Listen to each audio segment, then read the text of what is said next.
Today I'm planting an all-in-one almond tree, and this is going to be in clay soil.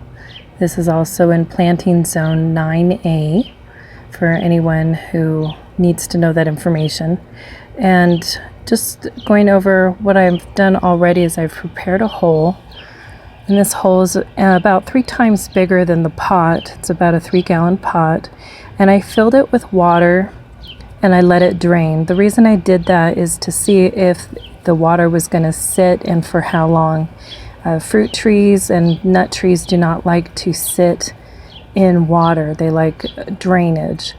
So in order to see whether or not the spot that I'm going to be planting in is going to have adequate drainage, I filled the hole with water and let it drain. It took about 10 minutes to drain, so this is a really good spot. And I also gathered the supplies I'm going to need, which I'm going to be using all-purpose planting mix.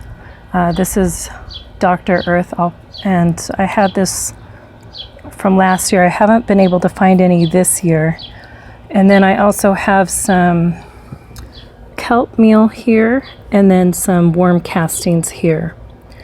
Now I'm not going to be using any other type of fertilizer since this is the first year I'm planting, and the kelp meal actually has like 60 different minerals. I'm also going to be covering the top of the soil with mulch. Now I do have some pieces of wet cardboard here and some paper that was packing basically, and it's just regular brown paper. And I'm going to put that on top of the dirt, but underneath the mulch. And the reason I'm doing that is really the best kind of mulch to use is mulch from deciduous trees. However, because there are so few deciduous trees in the desert, you'll see a lot of evergreens because people want to have as much green color as they can. There's a lot more pine trees, and there's a lot more trees with tannins in them. So what we have, basically what this is mulch that's, I believe it's from either a Christmas tree or pine tree. And the tannins in that can actually prevent plant growth. However, the other side of that is we need the mulch to protect the moisture in the soil. So I'm just using the cardboard, the wet cardboard here, and the paper as a barrier. So you could also use regular newspaper too if you had that, like the black and white newspaper. That would be another really good option. And or if you had some composted leaves, that would be another good option as well. So, well, let's go ahead and get started. So I'm going to first position the tree in the hole. So I'm just going to move that over. It'll be just a moment. Okay, so I positioned the tree in the hole, and it might be a little difficult to see because the sun is so bright in the back, but the tree is leaning. So what I'm going to do is I'm going to put dirt under the side that it's leaning towards to straighten it because I want it to grow straight. I'm also going to take the mulch off the top of the root ball, and that will allow me to put on my fertilizers underneath that. Also, another thing to keep in mind when you're bringing home a tree from the nursery is that to look underneath or look at the bottom and make sure that there is not roots that are growing in a circle. And this just has fibrous roots. They're not growing in a circle. So this is a really good time to plant this tree. So I'm going to go ahead and put some dirt under the one corner and start filling the hole with the dirt.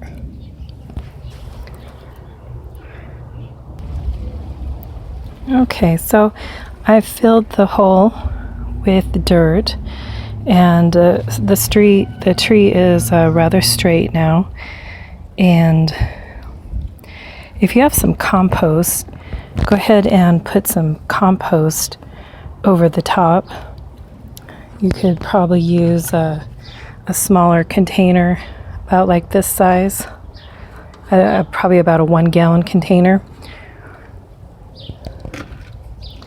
And that will keep the worms happy because the worms will eat the compost. And then I'm going to go ahead and sprinkle the kelp meal. And I'm going to give it quite a bit. And I'm sprinkling it around the root ball because that's where the roots are. If I sprinkle it out around here, there's no roots. So I would be wasting my fertilizer.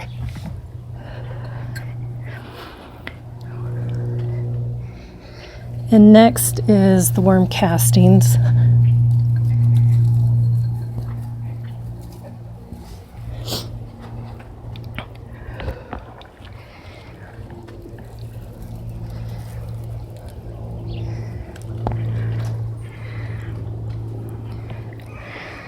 Okay. So you can see that I have worm castings out to about right here and the kelp meal as well. And the rest is just dirt in the hole.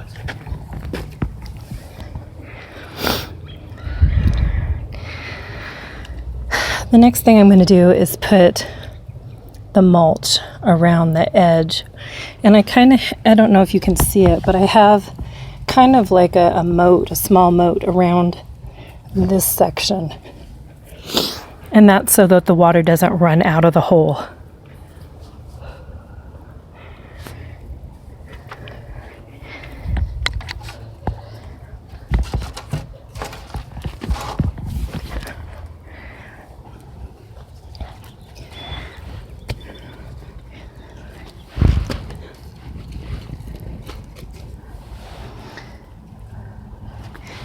Actually, I think I'll put the paper on first because that's going to be lighter.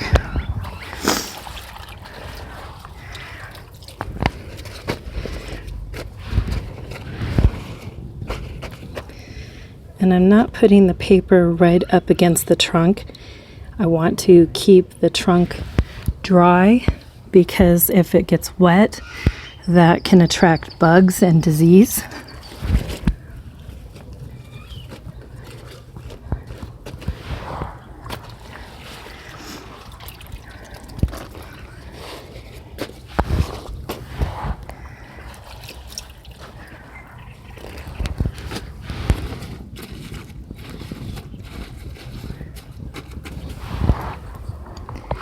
And in the future, what I can do to add more non-tannin containing mulch is just pull the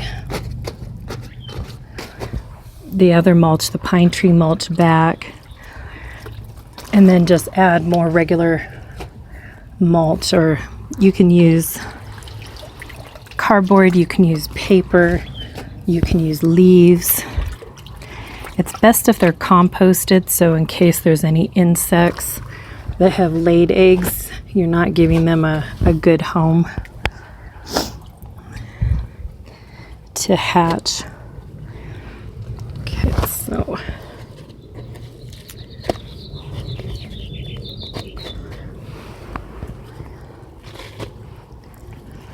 by putting the wet cardboard around, it'll help be a barrier. It'll also help keep moisture in. I don't have very much of the cardboard, but I do. I was able to utilize the paper and enough of the paper, so I'll just put more cardboard down at a later date.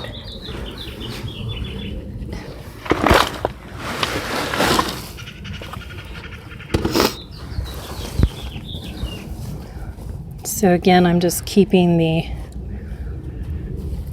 mulch. I'm going to sprinkle a little bit over the top because kelp meal seems to really attract flies, just like when you're at the beach. And you see all the little sand flies. It seems to be no different here with black flies, or just like the house flies or horse flies or whatever they are around here.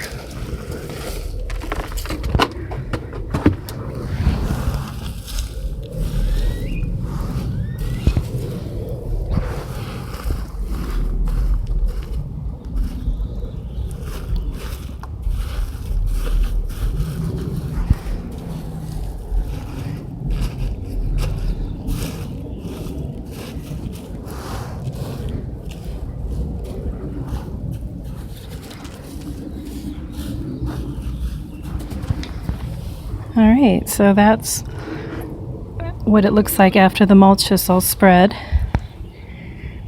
And the next thing I'm going to do, the last thing I'm going to do is just water the tree in. So give it just a really good soak. I have some water left over in the bucket from the paper, so I'll just gently water that in. And then I'm just going to turn on the hose and give it a good soaking, and that's it. That's all there is to transplanting a small tree into the ground. So again, this is clay soil, and this is planting zone 9A.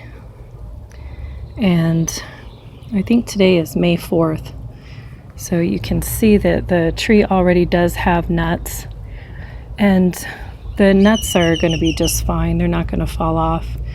Actually, by transplanting the tree, it's into the ground where it can get a good dose of water. It's actually going to benefit the tree. It'll actually grow quite a bit this summer, even with it being hot. So, and almond trees do really well here in planting zone 9A. So I'm in Las Vegas, and they do really well. So if you're planting an almond tree, this is an all-in-one almond tree, and you should have really good luck. So thanks for watching Gardening in the Desert, and have a great day.